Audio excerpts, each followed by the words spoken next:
All right, today we're going to talk about something really powerful. It's a framework. Think of it as a mental operating system for your life, built on a core set of assumptions. Let's dive right in. But first, just think about this for a second. What if your deepest beliefs, the ones you operate on every single day without even thinking about it, could be intentionally shaped to build a life that feels calmer, more capable, and way more hopeful? That's the huge idea we're getting into. And look, this is not just some random list of positive thoughts you'd find on a poster. No, this is a whole, coherent framework, a complete worldview, where every piece connects to the others and actually shapes how you experience reality itself. And that's the end goal, right? This is what you get when you put this framework into practice.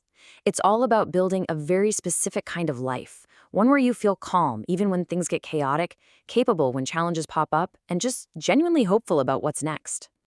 So, where do we even begin with something this big? Well, it all starts with the foundation, the core beliefs you have about the world and the people in it. This is the bedrock for everything else. Okay, so take a look at these. The universe is generally a friendly place, not a hostile one. People, at their core, are good. You, specifically, are unique and valuable, and you're part of something much bigger than just yourself. You see, when you put all these together, you get a worldview that's built on trust, not on fear. And the practical effect of that? It's huge. When you truly believe you're part of a supportive system, it just dials down the anxiety. The pressure's off because you realize you're not carrying the weight of the entire world on your own shoulders. Let's dig into that innate goodness idea for a second.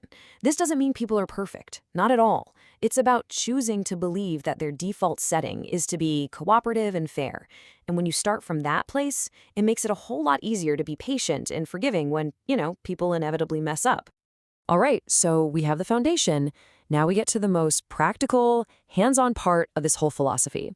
And it really boils down to one simple thing: knowing the difference between what's in your control and what's not. I mean, look at this. You can't control what happens out there, you can't change the past, and you definitely can't control other people. But what can you control? Your response, your habits, your choices. Getting this distinction isn't just important, it is everything. It's how you go from being a passenger in your life to grabbing the steering wheel. And this is so critical. Stop wasting your energy trying to change what's already done. Instead, pour all that energy into how you react to it, because that's where your real power is. Just think about it. Let's say a big project you've worked on for months completely falls apart at the last second. You've got two choices, right? You can sit there and blame everyone and everything, or you can take a breath, accept it, and start figuring out what's next. One way, you're stuck. The other way, you're moving forward. And what fuels this kind of power? It's these beliefs right here. The idea that it's never too late to change, that you can actually learn the skills you need for a good life, that living well is something you practice, not something you're born with. These ideas, they basically keep the door to becoming a better version of yourself wide open, forever. Okay, so we have the beliefs, but how do you actually turn them into a better life? Well, it's not magic, it's a process, a kind of feedback loop of growth. Let's break that down. So the path looks like this. First, you start with clear thinking. That clear thinking helps you build good habits. Then you have to practice those habits consistently. And over time, you start to see these amazing compounding benefits. It's a cycle that feeds on itself in the best possible way. So what do we even mean by clear thinking? Well, it's basically about cutting through all that mental fog we live in.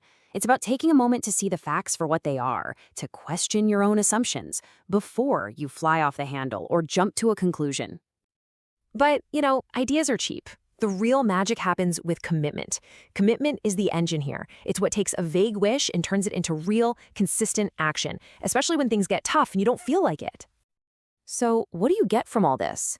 Well, instead of constantly chasing these little, fleeting bursts of pleasure that are totally random, you end up building something real, something durable, a sense of meaning that comes directly from living in a way that aligns with what you truly believe.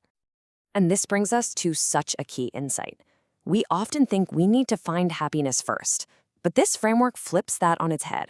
Happiness and meaning aren't the starting point, they are the byproduct. They're what happens when you get your life, your habits, and your thinking in order. You don't chase them, you create the garden where they can grow. Okay, I know that's a lot of theory. So how do we actually make this stuff real in our day-to-day lives? Let's boil it all down to one simple, practical next step. Just one thing.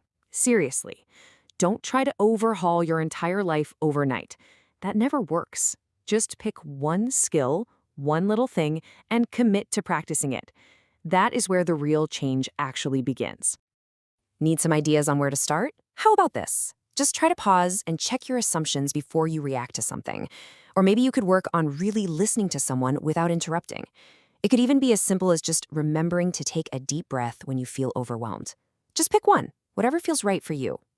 And I really want this to sink in. This kind of calm, capable, and hopeful life, it is not reserved for some special, lucky group of people. It has nothing to do with talent or having the perfect life. It is a path that's open to absolutely anyone who decides to walk it and do the work. So, I'll leave you with this one question to chew on. Think about your own mental operating system, the one you're running right now. Which of your assumptions are actually helping you? And which one is it maybe finally time to let go of?